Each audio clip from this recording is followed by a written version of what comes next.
हम दोस्तों, क्या हाल चाल। तो आप सभी ने national fertilizers limited junior engineer grade 2 BSc chemistry recruitment का फॉर्म फिलअप कर चुके हैं। एग्जाम डेट्स भी आ चुकी हैं। एग्जाम आपकी अराउंड 7th 8th और फिर 14th और 21st दिसंबर को आई थिंक रखी गई है। इंडिविजुअल्स को मेल और एसएमएस जा चुके होंगे शायद, क्योंकि उन्होंने अपने वेबसाइट पे भी नोटिफिकेशन दिया है। एडमिट कार्ड है वो आपको 3 दिन पहले एग्जाम के मिल जाएगा। तो आई थिंक आप लोग प्रिपरेशन काफी बढ़िया चल रही है। उसी में मैंने थोड़ा और एडिशन करने के लिए वीडियो बनाया है। एनएफएल ने रिसेंटली एक मॉक क्वेश्चन पेपर इशू किया है, उसको हम सॉल्व करेंगे। उससे एक आपको आइडिया मिल जाएगा कि किस तरीके का एग्जाम ये हो सकता है। बेसिकली हम क्या डिस्कस करेंगे आज, तो हम एग्जाम पैटर्न डिस्कस करेंगे, कैसे एग्जाम पैटर्न होने वाला है, सिलेबस डिस्कशन करेंगे और क्वेश्चन पेपर हम लोग सॉल्व करने की कोशिश करेंगे जो एनएफएल ने इशू की। तो total questions will be 150 questions. 150 questions में से जो 50 क्वेश्चंस है वो रहेंगे जनरल जनरल एप्टीट्यूड के क्वेश्चन। जो 100 क्वेश्चन रहेंगे वो स्पेसिफिकली फ्रॉम केमिस्ट्री ओनली। तो टोटल क्वेश्चंस हो गए 150। Each question will carry 1 marks, so 150 marks का पेपर हो गया। नेगेटिव मार्किंग कुछ भी नहीं है, का मतलब आपको क्वेश्चन का आंसर नहीं भी पता बट फिर भी आप उसको टिक करके आओ। वो हमारा बेस्ड एग्जाम होने वाला है। ओके, टाइम कितना है? 120 मिनट्स। 2 घंटे में 150 क्वेश्चन सॉल्व करने हैं। 50 क्वेश्चन जनरल के, 100 क्वेश्चन केमिस्ट्री के। चलिए सिलेबस डिस्कस करने के साथ साथ क्वेश्चन पेपर डिस्कस करते हैं। क्वेश्चन पेपर डिस्कस करेंगे, सिलेबस अपने आप डिस्कस हो जाएगा। एनएफएल ने एज सच कोई स्पेसिफिक सिलेबस इशू नहीं किया, ये आप ध्यान में रखिए। तो हम क्वेश्चन पेपर डिस्कस करेंगे, मैं आपको थोड़ा सिलेबस बताता रहूंगा फ्रॉम माय प्रीवियस एक्सपीरियंस। तो आप उसको थोड़ा नोट करके रखो कि आप ये पढ़ो, क्योंकि एक हफ्ते बाद ये एग्जाम है ना।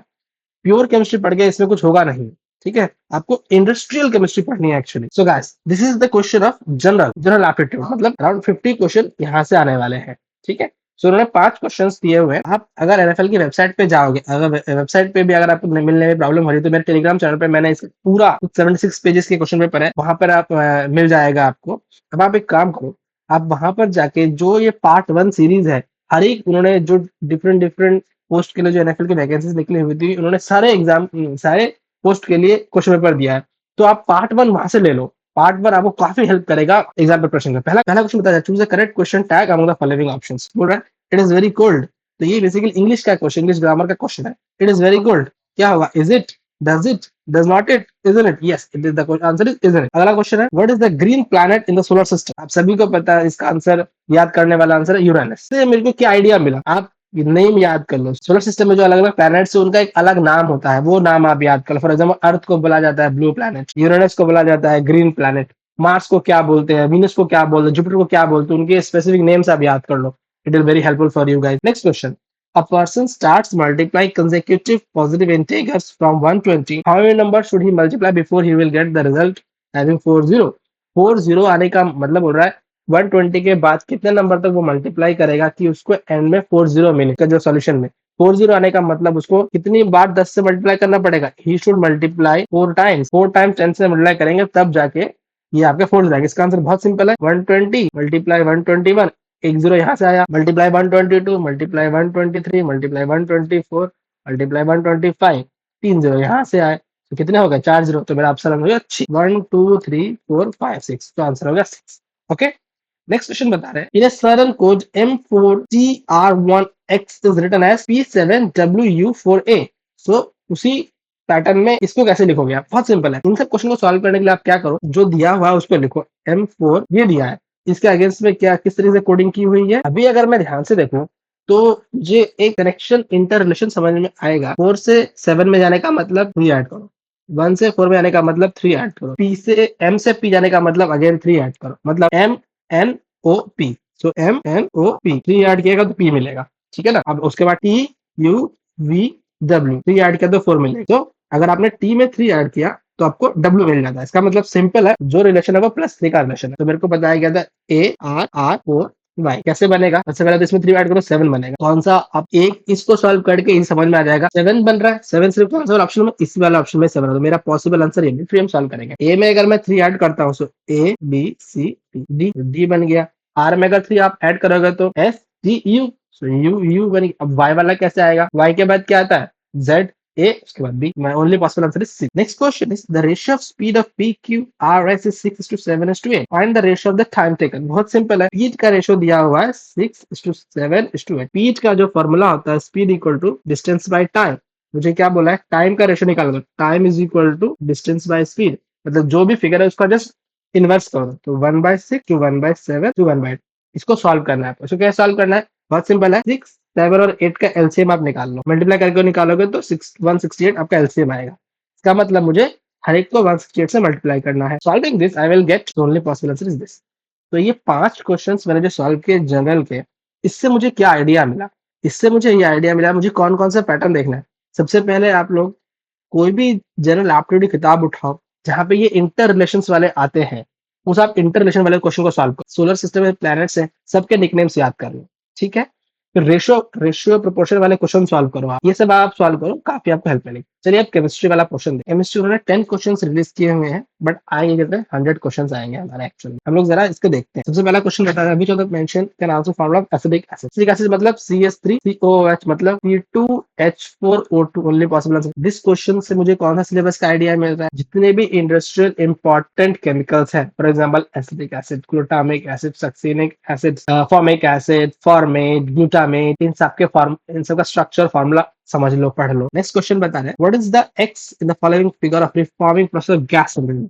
बेसिकली क्या है ये? वाटर गैस शिफ्ट रिएक्शन है। इन्होंने water gas shift reaction but थोड़ा गलत कर दिया है। वाटर गैस शिफ्ट रिएक्शन में क्या होता है? कार्बन मोनोऑक्साइड जो कि बहुत हार्मफुल गैस है। वाटर गैस शिफ्ट रिएक्शन का मैकेनिज्म बता दो आपको।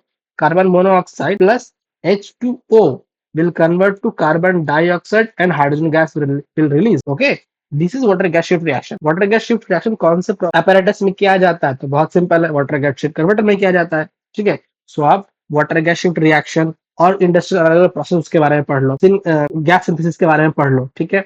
कॉन्टैक्ट प्रोसेस के बारे में पढ़ लो, इंडस्ट्रियल सल्फ्यूरिक एसिड कैसे बनाते हैं, नाइट्रिक एसिड कैसे बनाते हैं, म्यूरेटिक मतलब हाइड्रोक्लोरिक एसिड कैसे बनाते हैं, वो सब आप पढ़ लो, वो आपका सिलेबस बन सकता है।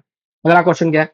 Which phenomena is involved in the byproduct sulfuric acid formation? थोड़ा सल्फ्यूरिक एसिड फॉर्मेशन में कौन सा फिनोमेना इन्वॉल्व होता है? सिंपल है, बेसिकली क्या है? Contact process. कॉन्टैक्ट प्रोसेस में क्या होता है? सल्फर को ऑक्सीडेशन करके बनाते हैं सल्फर डाइऑक्साइड को, फर्दर ऑक्सीडेशन करते हैं वेनेडियम पेंटाऑक्साइड जो आपका कैटलिस्ट है, सल्फर ट्राइऑक्साइड।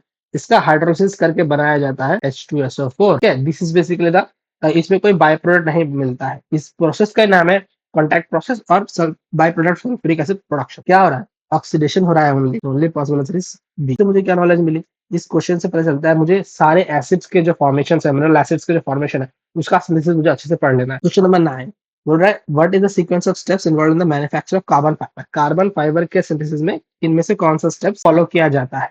बहुत इजी है, जरा देखते हैं। कार्बन फाइबर बेसिकली क्या? कार्बन के जो मल्टीपल एलोट्रॉप्स है, उसमें से carbon fibre is one of the allotrope. Carbon fibre is very very strong material, ठीक है? ये डायमंड इसकी इतना थिन और इतना स्ट्रांग होता है कि इसको एरोस्पेस डिफेंस सेक्टर में यूज किया जाता है।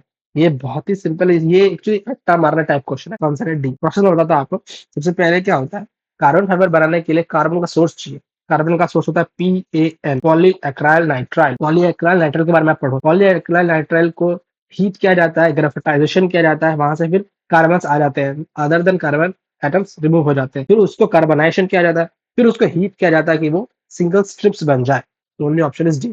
यहाँ से क्या नॉलेज मिली मुझे पढ़ना है कार्बन के एलोट्रॉप्स के सिंथेसिस के बारे में। फ्लोरीन का सिंथेसिस पढ़ो, नैनो ट्यूब्स का सिंथेसिस पढ़ो, मतलब स्टेप्स आप ध्यान में रखो। Question number 10, identify the organic chemical from the following mention. इनमें से कौन सा ऑर्गेनिक है? Only possible answer is benzene, बाकी तो आपके इनऑर्गेनिक है। Okay, 11 number question, which of the mention is simplest method for the production of ethylene in large scale? Large scale banana ethylene gas, ethylene is CH2 double bond CH2। सबसे simple तरीका क्या है? CH3 को heat कर दो, ethylene gas बन जाएगी। Thermal cracking of ethane is the only possible. क्या इन्फॉर्मेशन मिली मुझे? ये क्वेश्चन बता रहा है आप कौन सा टॉपिक ज्यादा पढ़ो। आप पढ़ो thermal cracking of hydrocarbons, pyrolysis of hydrocarbons, ये सब आप पढ़ो। So next question, question number 12, which says what is the mentioned catalyst is used in the preparation of synthetic ethanol? synthetic ethanol मतलब hydration of ethane, CH2 double bond CH2 plus water बनेगा आपका CH3। ये है actually, इसमें कौन सा catalyst use करते हैं ये बताना है। तो बेसिकली फास्फोरस यूज किया जाता है। Fifth step, only possible is D, phosphorus acid in silica. Phosphoric acid in scheelite भी हो सकता था। Basically scheelite is also one kind of silica which contains certain amount of alumina,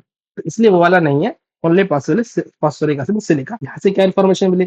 सारे के सारे इथिलीन फॉर्मेशन प्रोसेसेस वो पढ़ लो आप। Acidic acid formation process, formic acid formation process, ये पढ़ो। यहाँ से बहुत ही बढ़िया को नॉलेज मिलेगा और ये इंपॉर्टेंट बन सकता है question. Next question is which of the following is the most used method for polymerisation? ये तो याद करने वाला क्वेश्चन है। Only possible answer is emulsion polymerisation. मैं आपको बता देता हूँ किस तरीके से बोल रहा है। बेसिकली इंडस्ट्री में पॉलीमराइजेशन करने के लिए क्या प्रोसेस इस्तेमाल होता है? तो बल्क पॉलीमराइजेशन क्या होता है? बल्क पॉलीमराइजेशन में का जो मोनोमर है और इनहिबिटर है एक दूसरे के साथ मिला दिया जाता है without in absence of solution. Solution polymerisation में मोनोमर प्लस आपका इनहिबिटर सॉल्युबल करा जाता है एक पर्टिकुलर सॉल्वेंट। इमल्शन पॉलीमराइजेशन क्या है? एक इमल्शन बनाया जाता है किसी एक पर्टिकुलर सॉल्वेंट में, ओनली मोनोमर दिए जाते हैं तो इमल्शन बनेगा, वहां पे पॉलीमराइजेशन। सस्पेंशन में again it is same like of solution, फिर दोनों को मिक्स कर दिया। इससे क्या इन्फॉर्मेशन मिली? इंडस्ट्री में पॉलीमराइजेशन टेक्निक को अच्छे से समझ लो। Next is total energy system entering plus addition during process must be equal to total energy system leaving. du equal to dq plus dw. This is represent the total energy system entering and this is represent the work done plus addition during the process. First law thermodynamics है। देखा कितना simple था, लेकिन उन्होंने घुमा के पूछा। तो यहाँ से इन्फॉर्मेशन क्या मिली? फर्स्ट लॉ पढ़ो, सेकंड लॉ पढ़ो,